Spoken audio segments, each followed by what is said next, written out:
يا أيها الذين آمنوا أطيعوا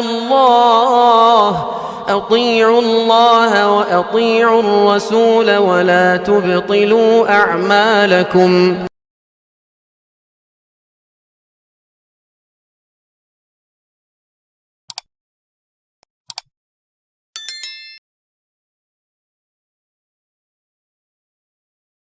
اللہ تبارک و تعالیٰ فرماتا ہے تبارک الذی بیدہ الملک وہو علی کل شیء قدیر. بہت ہی بابرکت ہے وہ ذات جس کے ہاتھ میں بادشاہت ہے. الذی خلق الموت والحیات لیبلوکم ایکم احسن عملا. جس نے زندگی کو پیدا کیا، جس نے موت کو پیدا کیا تاکہ تمہیں آزمائے کہ تم میں سے کون سب سے بہترین عمل کرنے والا ہے. اللہ تبارک و تعالیٰ نے ہمیں یہ زندگی عطا کی ہے. یہ زندگی صرف کھانے پینے گھومنے پھرنے پہننے اوڑھنے کے لیے نہیں ہے کہ ہم اس زندگی کے اندر جس طریقے سے چاہیں اپنے ایام کو کاٹ لیں، اپنی عمر کاٹ لیں اور چلے جائیں، بلکہ اللہ تبارک و تعالیٰ نے ہمیں یہ زندگی دی ہے ایک خاص مقصد کے تحت. اور مقصد یہ ہے کہ وَمَا خَلَقْتُ الْجِنَّ وَالْإِنسَ إِلَّا لِيَعْبُدُونِ، کہ ہم نے جنوں کو اور انسانوں کو صرف اپنی عبادت کے لیے پیدا کیا ہے. اس دنیا میں ہمارے آنے کا یہی مقصد ہے. اس مقصد کو جتنا ہم پورا کریں گے ہم اپنی تخلیق کے مقصد کو مکمل کر رہے ہیں، اور جتنا اس کے اندر کوتاہی کریں گے اتنا ہی ہم رب تعالیٰ کے سامنے جب کھڑے ہوں گے تو ہمارا حساب سخت ہوگا. یہیں سے ہمیں معلوم ہونا چاہیے کہ ہماری زندگی کس انداز میں گزرے گی. زندگی کو اللہ تبارک و تعالیٰ نے آسان چھوڑ دیا ہے. وَهَدَيْنَاهُ النَّجْدَيْنِ، دو راستے آپ کو سامنے ہیں. آپ کو اختیار اللہ تبارک و تعالیٰ نے دے دیا ہے دنیا کے اندر، چاہے تو صحیح راستے پہ چلیں یا غلط راستے پہ چلیں. آپ چاہے تو نماز کے لیے آئیں، چاہے تو نہ آئیں. یہ آپ کو اللہ تعالیٰ نے اختیار دیا ہے، چاہے تو نیک عمل کریں یا نہ کریں، چاہے آپ ظلم کریں یا نہ کریں. یہ سب کچھ اختیار اللہ تعالیٰ نے آپ کو دیا ہے. لیکن اس اختیار کا مطلب یہ نہیں ہے کہ آپ اپنی زندگی اپنی مرضی کے حساب سے جئیں گے، بلکہ آپ کو اپنی زندگی اللہ تبارک و تعالیٰ کی رضامندی کی صورت میں گزارنی ہے. اسی لیے اللہ تعالیٰ نے فرمایا کہ الذی خلق الموت والحیات، زندگی کو بھی اللہ نے پیدا کیا ہے، موت کو بھی اللہ نے پیدا کیا ہے. لیبلوکم ایکم احسن عملا، تاکہ اللہ تعالیٰ تمہیں آزما لے کہ تم میں سے کون بہترین عمل کرنے والا ہے. تو حقیقت میں زندگی اور موت، اور شاید ہی موت سے کڑوی حقیقت کوئی چیز ہو. ہم میں سے ہر شخص یہ یقین رکھتا ہے کہ اسے مرنا ہے. ایک بچے سے ہی پوچھیں گے تو بتا دے گا کہ ہاں موت آنے والی ہے. لیکن جتنا ہم اس پہ یقین رکھتے ہیں اتنا ہی زیادہ اس سے ہم غافل ہیں. اگر ہمیں معلوم ہو جائے کہ ہمارا انجام کیا ہونے والا ہے دنیا میں، تو ہم اس چیز کو، اگر برا انجام ہے تو ہم چھوڑ دیں گے. اگر ہمیں معلوم ہو جائے کہ اس راستے کے آخر میں کوئی شخص گن لے کے کھڑا ہے، میں پہنچوں گا تو مجھے مار دے گا، تو کوئی بھی شخص اس راستے پہ جائے گا نہیں بلکہ دوسروں کو بھی روکے گا. اور ہمیں معلوم ہے کہ موت آنے والی ہے، اور موت کے بعد پھر حساب کا مرحلہ ہے. اگر صرف موت ہوتی تو آسان تھا، لیکن موت کے بعد کا جو مرحلہ ہے وہ دنیا کے مرحلے سے کہیں زیادہ کٹھن ہے. دنیا میں تو آپ نے اپنی مرضی کے حساب سے زندگی گزاری، لیکن جس انداز کی آپ نے زندگی گزاری ہے اسی انداز کی نعمت یا عذاب آپ کو قبر سے شروع ہو جائے گا. قبر ہی پہلی منزل ہے. جیسے ہی بندے کو قبر میں ڈالا جاتا ہے اور اس کے گھر والے پلٹ کے نکل جاتے ہیں، اور بندے کو اپنے گھر والوں کے چپل کی، ان کے جوتوں کی، ان کے پیروں کی چاپ سنائی دیتی ہے، ابھی تھوڑی دور جاتے ہیں کہ دو فرشتے اس کے پاس آ جاتے ہیں۔ نبی اکرم صلی اللہ علیہ وسلم نے ذکر کیا ہے، حضرت براء بن عازب رضی اللہ تعالیٰ عنہ کی حدیث ہے کہ ہم نبی اکرم صلی اللہ علیہ وسلم کے ساتھ تھے، ایک جنازے میں شریک ہوئے، ابھی قبر تیار نہیں ہوئی تھی، تو نبی اکرم صلی اللہ علیہ وسلم بیٹھے ہوئے تھے، ہم بھی بیٹھ گئے، اور اس طریقے سے ہم بیٹھے تھے کہ گویا ہمارے سروں پہ پرندے ہیں، تھوڑی سی حرکت کی تو پرندے اڑ جائیں۔ نبی اکرم صلی اللہ علیہ وسلم کے ہاتھ میں ایک چھوٹی سی لکڑی کا ٹکڑا تھا، آپ زمین کو کھرید رہے تھے۔ پھر اس کے بعد نبی اکرم صلی اللہ علیہ وسلم نے پوری تفصیل سے موت کو ذکر کیا کہ جب بندے کو قبر میں ڈال دیا جاتا ہے اور ڈالنے کے بعد اس کے گھر والے اسے دفن کر کے پلٹتے ہیں، ان کے قدموں کی چاپ کو سنتا ہے کہ اچانک اس کے پاس دو فرشتے آ جاتے ہیں اور 3 سوال کیا جاتا ہے۔ یہ سوال ہم میں سے شاید ہر شخص کو یاد ہو، اس کا جواب بھی معلوم ہو۔ من ربک، ما دینک، ما هذا الرجل الذي بعث فيكم، تمہارا رب کون ہے، تمہارا دین کیا ہے، اور یہ آدمی جو تمہیں بھیجا گیا تھا وہ کون ہے۔ 3 سوال ہیں، پوچھا جائے تو سارے افراد کو معلوم ہوگا کہ اس 3 سوال کے جواب کیا ہے، لیکن قیامت کے دن قبر کے اندر جب آپ سے سوال کیا جائے گا تو اس سوال کا جواب آپ کے آج یاد ہونے کی طرح نہیں رہے گا۔ آپ کا عقیدہ جتنا پختہ ہوگا اتنا ہی اچھا آپ کا من ربک کا جواب ہوگا۔ سب سے پہلی چیز یہیں سے ہمیں معلوم ہوتی ہے کہ کس طریقے سے ہمیں سیکھنا ہے، ہمیں حقیقی معنوں میں مسلمان کس طریقے سے بننا ہے۔ پہلا سوال جو کیا جائے گا قبر کے اندر، من ربک، تمہارا رب کون ہے۔ یہاں تو ہم کہتے ہیں کہ ہمارا رب اللہ ہے، لیکن اللہ کے رب ہونے کا معنی کیا ہے، اللہ کے رب ہونے کا مطلوب کیا ہے، مقصود کیا ہے، یہ اصل میں جاننے کی ضرورت ہے۔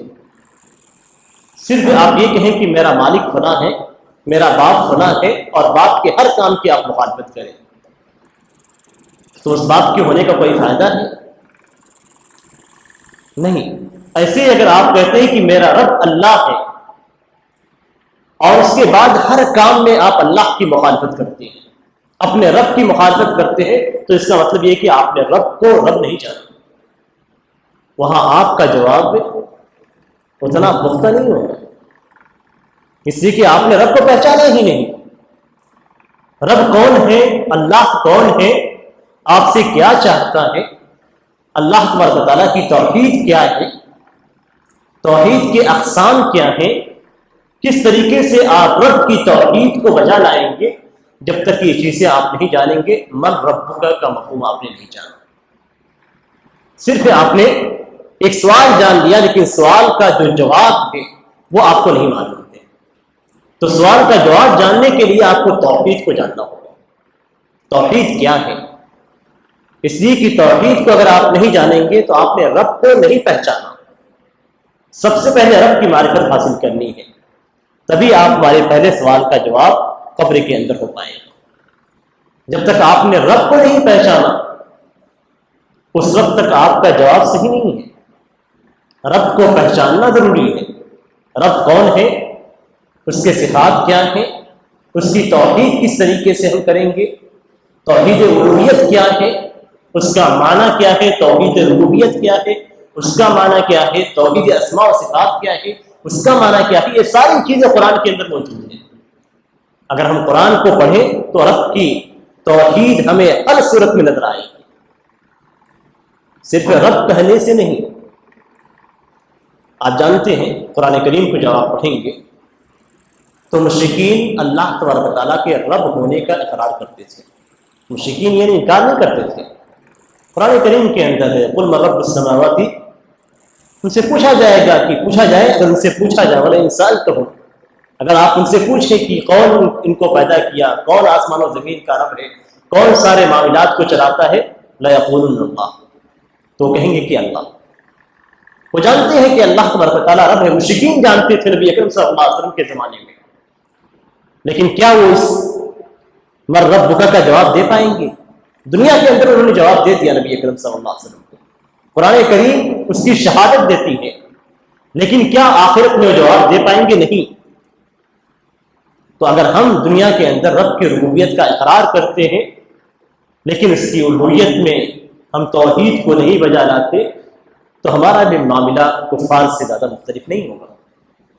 صرف زبان سے کلمہ توحید لا الہ الا اللہ کو کہہ دینا کافی نہیں ہے، بلکہ لا الہ الا اللہ کا جو معنی ہے، اس کا جو مفہوم ہے، اس کو بھی سمجھنے کی ضرورت ہے، پڑھنے کی ضرورت ہے، جاننے کی ضرورت ہے. تو یہ پہلے سوال کا جواب ہمارے پاس آئے گا. دوسرا سوال آپ سے جو پوچھا جائے گا کہ تمہارا دین کیا ہے، تو جواب مسلمان کا یہی ہوگا کہ میرا دین اسلام ہے. اب یہاں سوال پیدا ہوتا ہے کہ آپ تو جواب دینے کے لیے تیار ہے کہ ہمارا دین اسلام ہے، لیکن دین اسلام ہے تو دین میں اسلام کی کیا کیا باتیں ہیں آپ نے سیکھی ہیں، آپ نے معلوم کی ہیں کہ اسلام کی ہمیں کس باتوں کا حکم دیتا ہے، کن باتوں سے روکتا ہے. یہ جاننے کی ضرورت ہے، اس لیے کہ آپ کو قبر میں جواب دینا ہے. آپ کو معلوم ہی نہیں ہے کہ دین اسلام کیا ہمیں حکم دیتا ہے، تو پھر کس طریقے سے قبر کے اندر آپ جواب دیں گے؟ تو اسلام آپ کے ہر عمل سے متعلق آپ کو اسلام کا حکم جاننا ضروری ہے. آپ کے عبادات سے متعلق آپ کو جاننا ضروری ہے کہ اسلام کا حکم کیا ہے. اور اسلام کا حکم اگر عبادات کے تعلق سے آپ کو دیکھنا ہے تو آپ کو قرآن اور حدیث کے اندر مل جائے گا. اس لیے کہ ہم مسلمان ہیں، اور مسلمان کا معنی یہ ہوتا ہے کہ اسلام لانے والا، اور اسلام کا معنی یہ ہے کہ قرآن اور سنت جس طریقے سے نبی اکرم صلی اللہ علیہ وسلم نے بیان کیا ہے اور جس انداز میں صحابہ کرام نے سیکھا ہے. اس لیے کہ صحابہ کرام بھی نبی اکرم صلی اللہ علیہ وسلم کے شاگرد تھے، تو نبی اکرم صلی اللہ علیہ وسلم نے اپنے شاگردوں کو اسلام کیسے سکھایا ہے، اگر آپ نے اسی انداز میں سیکھ لیا تو آپ کامیاب ہیں. اسلام ایسے ہی سیکھا جاتا ہے، اسلام قرآن اور حدیث. اسی لیے نبی اکرم صلی اللہ علیہ وسلم کی آخری وصیت تھی. آپ صلی اللہ علیہ وسلم نے فرمایا کہ ترکت فیکم امرین لن تضلوا ما ان تمسکتم بہما کتاب اللہ وسنتی، کہ میں تمہیں دو چیزیں چھوڑ کر جا رہا ہوں. یہ نبی اکرم صلی اللہ علیہ وسلم کی آخری وصیات میں سے ہیں. جو آخری مرد میں آپ صلی اللہ علیہ وسلم نے وصیت کی تھی، اس میں یہ وصیت تھی کہ میں تمہیں دو چیزیں چھوڑ کر جا رہا ہوں، تم کبھی بھی گمراہ نہیں ہوگے. عربی زبان میں لن کا جب صیغہ استعمال کیا جاتا ہے تو اس کا معنی یہ ہوتا ہے کہ کسی بھی صورت میں کچھ بھی ہو جائے گمراہی نہیں ہوگی جب تک تم ان دونوں چیزوں کو پکڑے رہو، اللہ کی کتاب اور میری سنت. یہی دونوں چیزیں اسلام. آپ دیکھیں اہل صحابہ تک لوٹیں، صحابہ کرام کے زمانے میں کیا ان دونوں چیزوں کے علاوہ کوئی اور چیز تھی؟ کوئی چیز نہیں تھی. نبی اکرم صلی اللہ علیہ وسلم نے صحابہ کرام کی تربیت جس طریقے سے کی تھی وہی تربیت اگر ہم اپناتے ہیں، نبی اکرم صلی اللہ علیہ وسلم نے جس طریقے سے قرآن کو صحابہ کرام کو سکھایا تھا، اگر اسی انداز میں ہم سیکھتے ہیں، نبی اکرم صلی اللہ علیہ وسلم کی باتوں کو جس انداز میں صحابہ کرام نے دیا تھا اگر ہم اسی انداز میں لیتے ہیں تو قرآن کریم کی گواہی ہے فَإِنْ آمَنُوا بِمِثْلِ مَا آمَنْتُمْ بِهِ فَقَدِ اهْتَدَوْا. کہ اے صحابہ کرام کو مخاطب کیا گیا ہے کہ جیسے تم ایمان لائے اگر لوگ ویسے ایمان لے آئے تو ہدایت بھی ہے. یعنی عقیدہ آپ کا، عمل آپ کا، عبادات آپ کی اگر صحابہ کرام کے مطابق ہے، آپ کی فکر، آپ کے منہج، آپ کا عقیدہ، آپ کی عبادات، آپ کے اخلاق، یہ ساری چیزیں اگر صحابہ کرام کے منہج کے مطابق ہیں، ان کے جیسے ہیں، فَقَدِ اهْتَدَوْا، قرآن کی گواہی ہے تو ہدایت ہے. وَإِن تَوَلَّوْا فَإِنَّمَا هُمْ فِي شِقَاقٍ، اگر اس طریقے کو چھوڑ دیا گیا فَإِنَّمَا هُمْ فِي شِقَاقٍ تو یہ الگ ہو گئے. شقاق بولتے ہیں ایک ڈنڈا آپ لیجیے، اس کو پھاڑ دیجیے، اس کو آپ پھاڑیں گے تو جو حصہ کٹ کے نکل جاتا ہے وہی شقاق ہے.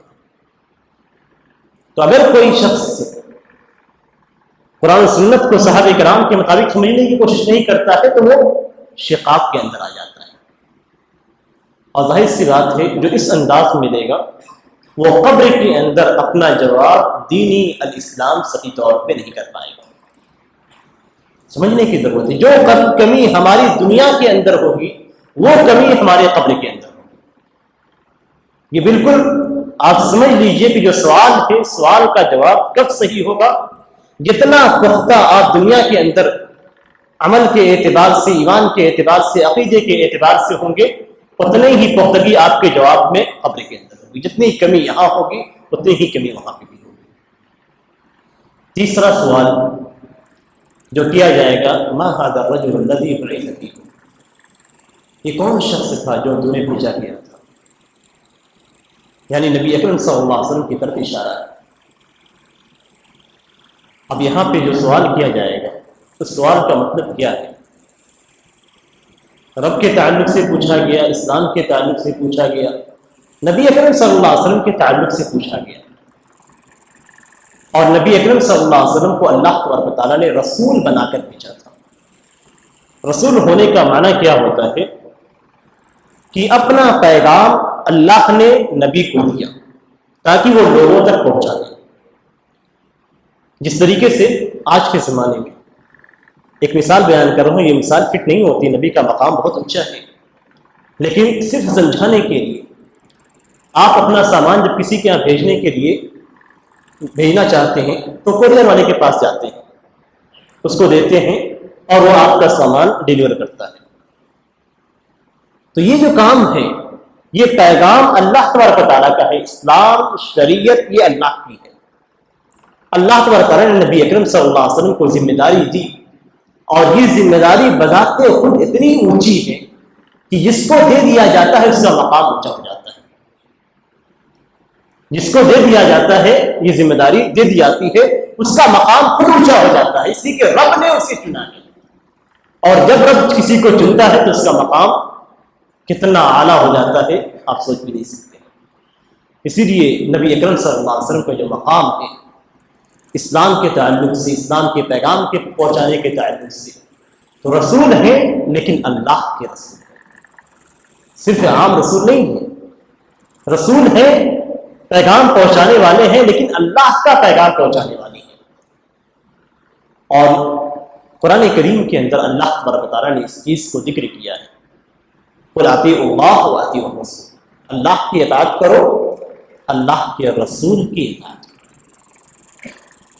جس نے رسول کی اطاعت کی اس نے حقیقی معنوں میں اللہ کی اطاعت کی.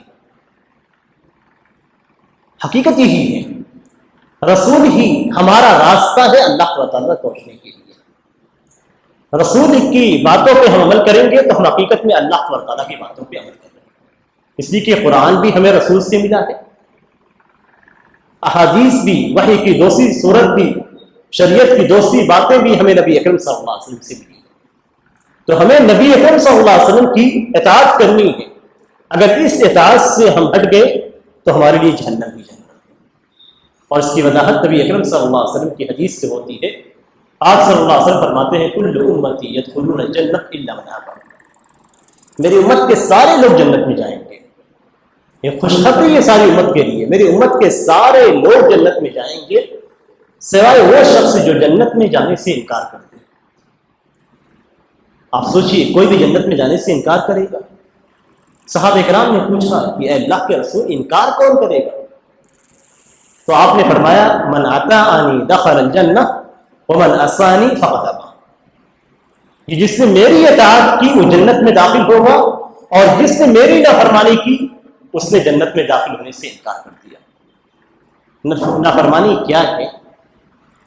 یعنی قبر کے اندر جو سوال کیا جائے گا یہ شخص کون ہے جو تمہیں بھیجا گیا تھا، اور اس حدیث دونوں کو ملا کر دیکھیں تو آپ کو سمجھ میں آ جائے گا کہ نبی کی رسول ہونے کا ہم جتنا اقرار کرتے ہیں کیا اتنا ہم عمل بھی کرتے ہیں. نبی اکرم صلی اللہ علیہ وسلم کی اگر کوئی صحیح حدیث آپ کے سامنے آ گئی، آپ نے قبول کیا من اطاعنی دخل الجنہ، نبی اکرم صلی اللہ علیہ وسلم کی کوئی صحیح حدیث آپ تک پہنچ گئی، آپ نے اسے قبول نہیں کیا۔ من عصانی فقط ابا، جس نے میری نافرمانی کی اس نے جنت میں داخل ہونے سے، آپ نبی اکرم صلی اللہ علیہ وسلم کی ایک حدیث کو ریجیکٹ کر دیتے ہیں، آپ جنت میں داخل ہونے سے انکار کرتے ہیں۔ قبر کے اندر وہی سوال کیا جائے، پورا تعلق ہے شریعت کا ایک دوسری چیز سے، رسول کے رسول ہونے کا، رسول کی اطاعت کا، قبر کے اندر نبی اکرم صلی اللہ علیہ وسلم کے تعلق سے سوال کرنے کا۔ آپ کیا جواب دیں گے کہ ہاں یہ نبی تھے؟ قبر کے اندر آپ یہ جواب دیں گے کہ ہاں یہ نبی تھے، یہ ہمارے لیے بھیجے گئے تھے، لیکن میں نے ان کی فلاں فلاں حدیث کو قبول نہیں کیا۔ قبر کے اندر یہ جواب ہمارا ہوگا، یا قبر کے اندر ہمارا جواب یہ ہوگا کہ ہاں یہ ہمارے نبی ہے، رسول ہیں، ہم نے ان کی اطاعت کی، ان کی باتوں کو قبول کیا، ان کی احادیث کو قبول کیا۔ ہمارا یہ جواب ہے تو قبر کے اندر ہمارا جواب صحیح ہے۔ جتنی زیادہ ہماری اطاعت نبی کے لیے ہوگی اتنا زیادہ مضبوط جواب ہمارا قبر کے اندر ہوگا، اور جتنی ہماری نافرمانی ہوگی، حدیثوں کو رد کرنا ہوگا، اتنا ہی جنت میں جانے سے ہمارا انکار ہوگا، اور جنت میں اور جہنم میں جانے کا راستہ قبر سے ہی ہو کر جاتا ہے۔ اس لیے کہ قبر کے اندر سوال و جواب کے بعد دو صورتیں ہوتی ہیں، جیسا کہ نبی اکرم صلی اللہ علیہ وسلم کی اسی حدیث میں تفصیل، لمبی حدیث ہے، اس لیے میں پوری حدیث آپ لوگوں کو نہیں بیان کر رہا ہوں، صرف ٹکڑے ٹکڑے بیان کر رہا ہوں۔ نبی اکرم صلی اللہ علیہ وسلم اسی حدیث کے اندر قبر میں موجود افراد کی دو کیفیت ذکر کرتے ہیں۔ ایک اچھا بندہ جس نے سوالوں کا صحیح جواب دیا ہے، اس کے لیے جنت کی کھڑکی کھولی جائے گی، جنت کا بچھونا بچھایا جائے گا، جنت کی خوشبو، اس کی مزیدار ہوائیں اس کے پاس آئیں گی۔ وہیں پہ ایک دوسرا شخص ہوگا جو بدبخت ہوگا۔ بدبختی کیسے رہے گی؟ رب کے تعلق سے ہم نے معلومات حاصل نہیں کی، دین اسلام کو ہم نے نہیں جانا، نبی اکرم صلی اللہ علیہ وسلم کی احادیث ہمارے کانوں میں پڑ رہی ہے، ہم اسے قبول نہیں کر رہے، یہی بدبختی ہے۔ لِيَبْلُوَكُمْ أَيُّكُمْ أَحْسَنُ عَمَلًا، یہی آزمائش ہے کہ آپ کا عمل اچھا ہے یا برا ہے۔ ایسے شخص کے لیے جہنم کی کھڑکی کھولی جائے گی، وہاں جہنم کی جو تپش ہوگی، جو لہریں ہوں گی، آگ کی جو لہریں ہوں گی، وہ ساری کی ساری اس کے پاس آئیں گی، جہنم کا بچھونا بچھایا جائے گا ایسے شخص کے لیے۔ آپ سوچیے، قبر ہی سے شروع ہو جائے گا آپ کی نعمت کا معاملہ بھی، آپ کے عذاب کا معاملہ بھی، اس لیے کہ وہیں سے حساب کیا جائے گا۔ ایسا نہیں ہے کہ سارا حساب آپ کو آخرت میں کیا جائے گا، نہیں، قبر کے اندر بھی حساب ہوگا، اور یہ حساب آپ کے گناہوں پہ بھی ہوگا۔ نبی اکرم صلی اللہ علیہ وسلم کی حدیث ہے کہ آپ صلی اللہ علیہ وسلم کا گزر دو قبروں کے پاس سے ہوگا۔ آپ نے فرمایا کہ انہما ليعذبان، یہ دو قبر والوں کو عذاب دیا جا رہا ہے، وما يعذبان في كبير، ان دونوں کو کوئی بڑی چیز کے بارے میں نہیں عذاب نہیں دیا، یعنی بہت بڑی چیز نہیں۔ پھر آپ نے فرمایا کہ نہیں، بڑی چیز ہے، یعنی معمولی نظر آ رہی ہے لیکن حقیقت میں بڑی ہے۔ ایک چغل خوری کرتا تھا، اور دوسرا پیشاب کے چھینٹوں سے نہیں بچتا تھا۔ یعنی دنیا کے اندر جو غلط کام ہے اس کا بھی حساب قبر میں ہونے والا ہے۔ قبر میں جو عذاب ہوگا وہ دنیا کے اندر غلط کاموں کی وجہ سے بھی ہوگا۔ تو یہاں پہلے قبر کے سوالوں کا جواب ہمیں تیار کرنا ہے، اس کے بعد جو مرحلہ آتا ہے جب قبر سے لوگوں کو اٹھایا جائے گا، محشر کے اندر جمع کیا جائے گا، تو سب سے پہلی جس چیز کا حساب ہوگا وہ نماز۔ اول ما يحاسب العبد به العبد يوم القيامة الصلاة، کہ سب سے پہلے جس کا حساب ہوگا وہ نماز۔ آپ کی نمازوں کو دیکھا جائے گا۔ دو روایتیں اس سلسلے میں ملتی ہیں، دو طرح کی روایتیں۔ ایک روایت میں یہ ہے کہ اگر آپ کی نماز درست ہوگی تو آپ کے سارے اعمال کو درست قرار دیا جائے گا، یعنی نماز کو دیکھا جائے گا، نماز اوکے ہے تو سب کچھ اوکے ہے آپ کا۔ اور اگر نماز آپ کی خراب ہے تو آپ کے سارے اعمال کو خراب قرار دیا جائے، یعنی آپ کے سارے اعمال کو دیکھنے کا، اس کو پرکھنے کا، اس کو جانچنے کا معیار آپ کی نماز سے۔ یہاں پہ ہمیں اپنی نمازوں کو بھی اچھا کرنا ہے، اس لیے کہ جتنی اچھی نماز ہوگی، اچھی ہونے کا مطلب کیا ہے؟ لِيَبْلُوَكُمْ أَيُّكُمْ أَحْسَنُ عَمَلًا۔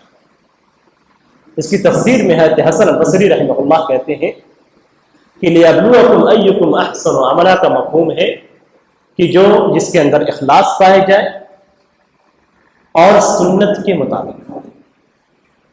آپ نماز پڑھ رہے ہیں، آپ اللہ کے لیے پڑھ رہے ہیں، اور آپ کی نماز سنت کے مطابق ہے تو آپ کا عمل سب سے بہترین ہے۔ آپ نمازیں زیادہ پڑھ رہے ہیں لیکن اخلاص نہیں ہے تو اس نماز کا کوئی فائدہ نہیں۔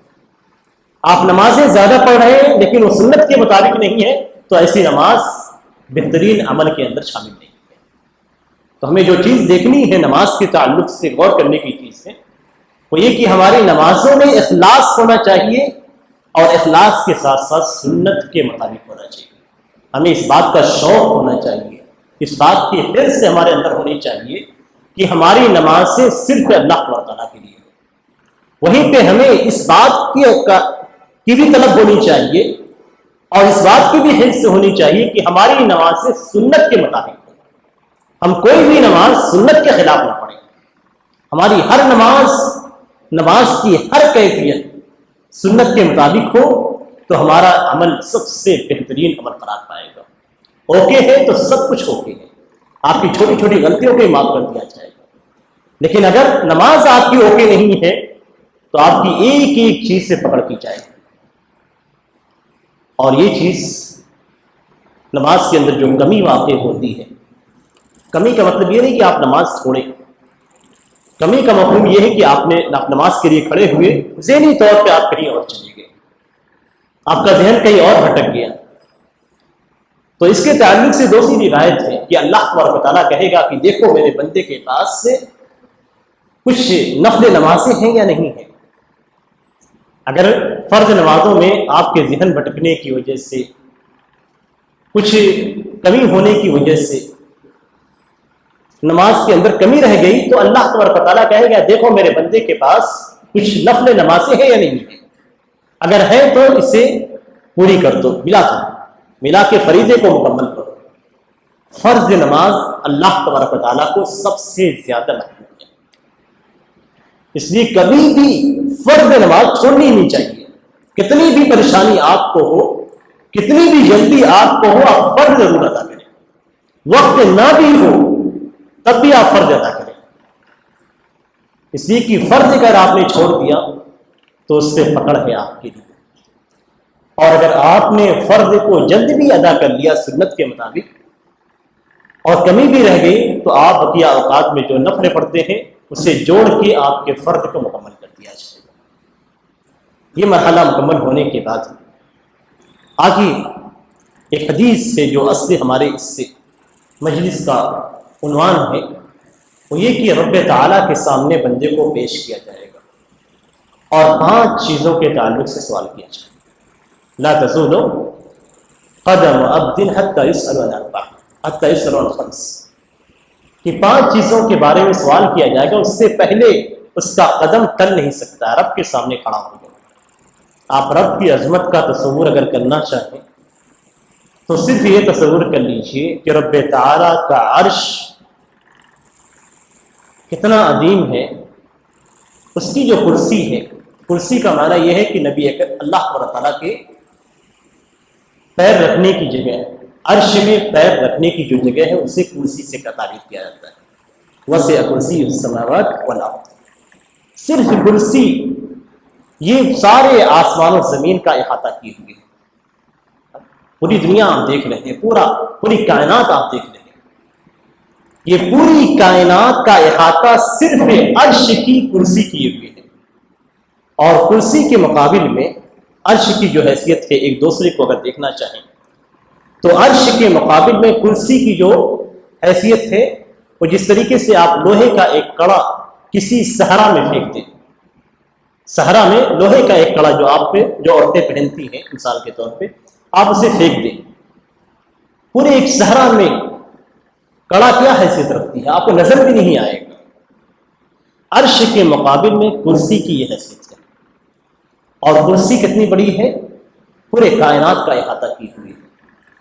تو آپ سوچیں کہ رب تعالی جو عرش پہ مستوی ہے وہ کتنا عظیم ہے، اور اس کے سامنے آپ کو کھڑا کیا جائے، کیا حیثیت ہے کہ آپ فلائٹ سے اوپر جاتے ہیں تو انسان نظر نہیں آتا ہے، تھوڑا سا اوپر آپ جائیں تو انسان نظر نہیں آتا ہے، اور رب تعالیٰ کتنا عظیم ہے، اس کے سامنے آپ کیا ہیں،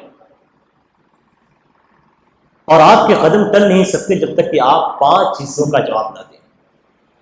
آپ کی عمر کے تعلق سے پوچھا جائے گا کہ آپ نے اپنی عمریں کہاں گنوائی ہیں، اللہ تعالیٰ نے آپ کو زندگی دی ہے، یہ زندگی آپ نے کہاں لگائی،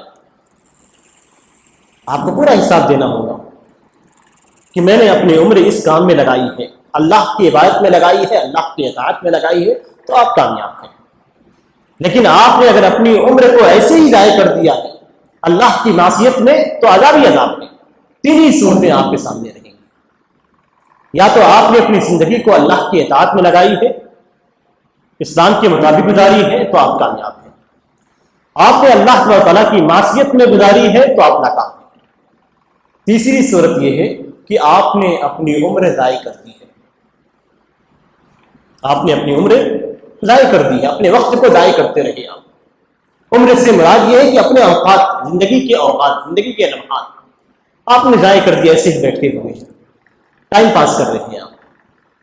آج کل لوگوں کو ٹائم پاس کرنا بہت اچھا لگتا ہے، لیکن یہ ٹائم پاس اللہ تبارک تعالیٰ کے ہاں پوچھا جائے گا کہ تم نے ٹائم کہاں پہ پاس کیا اپنا، حلال میں یا حرام میں، یا ایسے ہی اپنے وقت کو گزار دیا، تو اللہ تعالیٰ پوچھے گا کیا میں نے ایسے وقت گزارنے کے لیے تمہیں زندگی دی تھی؟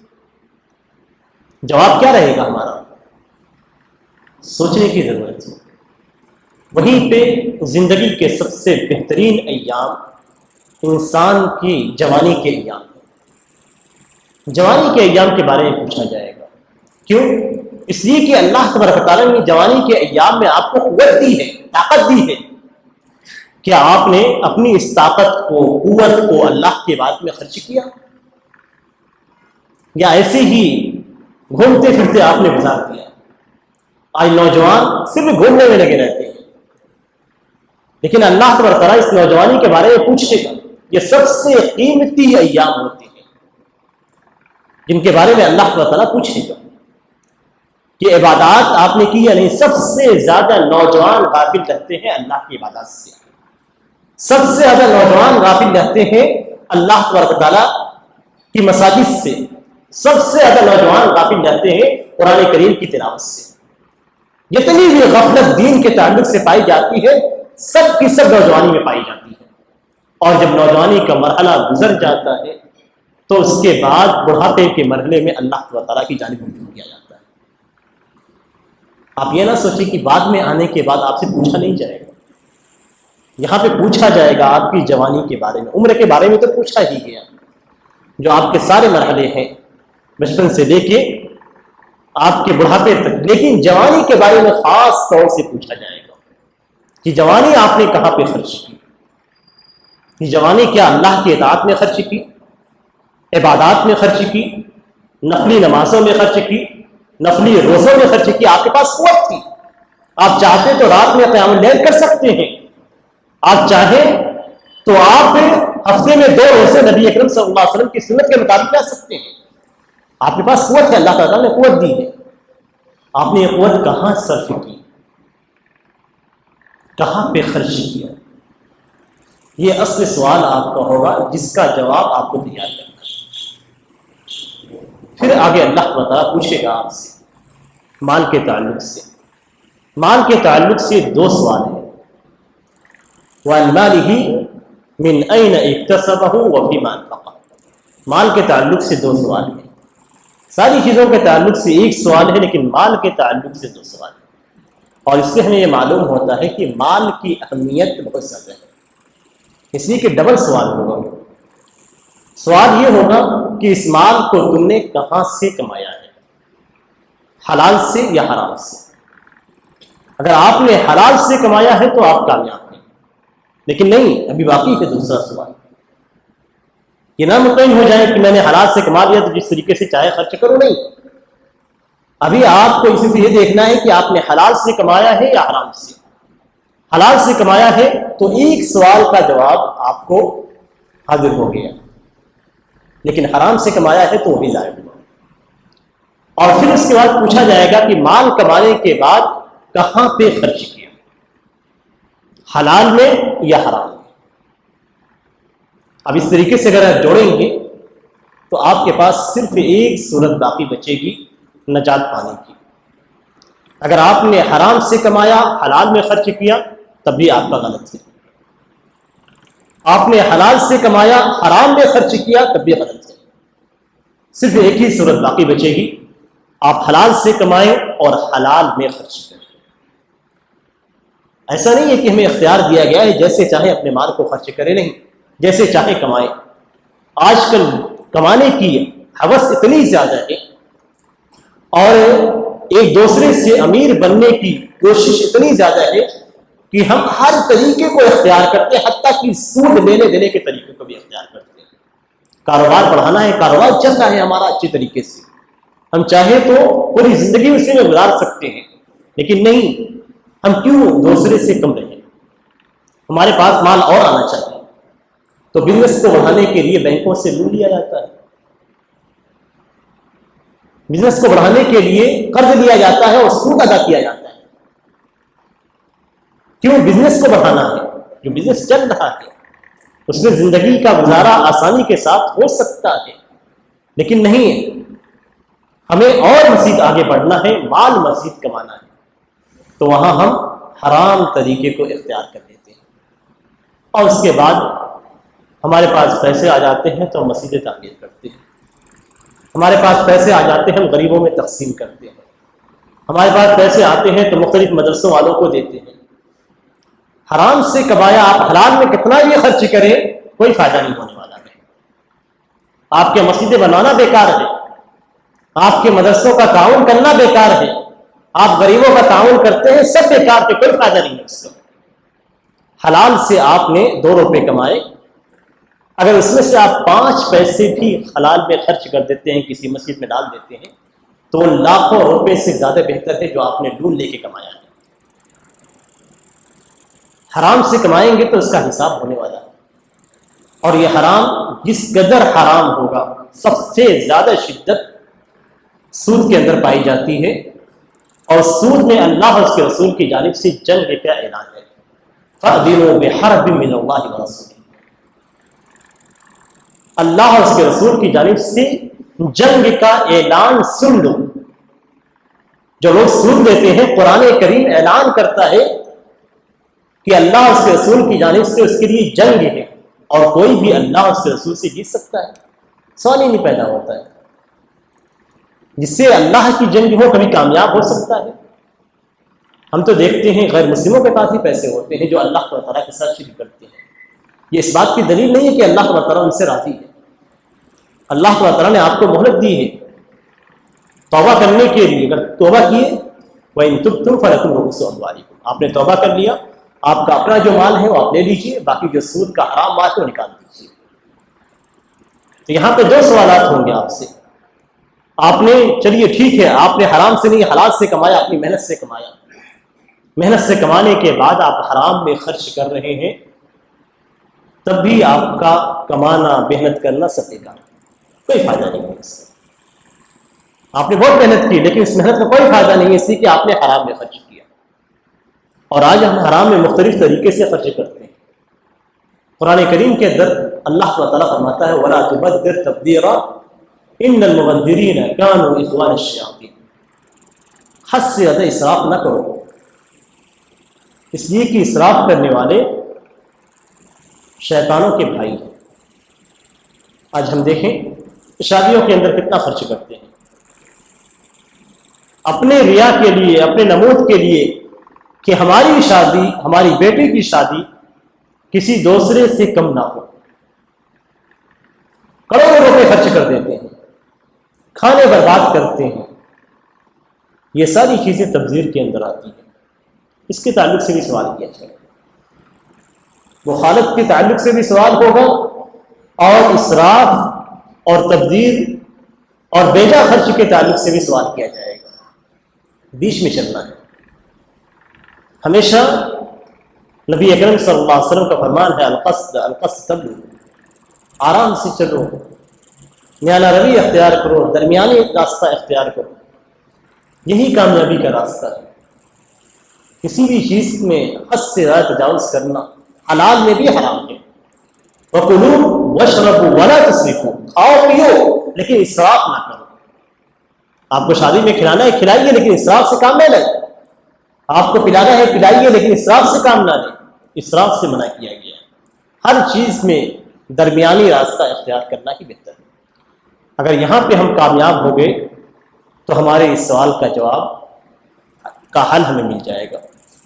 ایک آخری سوال رہے گا اور یہ سوال بہت اہم ہے۔ یہ سوال کیا ہوگا؟ سوال یہ رہے گا ماذا عمل فیما علم،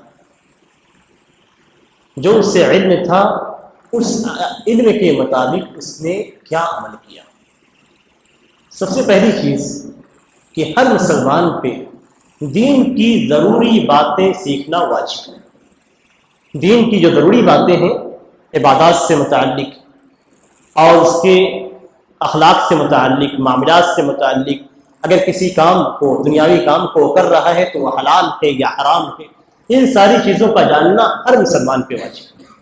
آپ کو کیسے نماز پڑھنی ہے آپ کے اوپر جاننا واجب ہے، آپ کو کس طریقے سے روزہ رکھنا ہے آپ کو جاننا ضروری ہے۔ تو آپ کی جو بنیادی عبادات ہیں ان چیزوں کا جاننا، ان عبادات کا جاننا آپ کے لیے ضروری ہے۔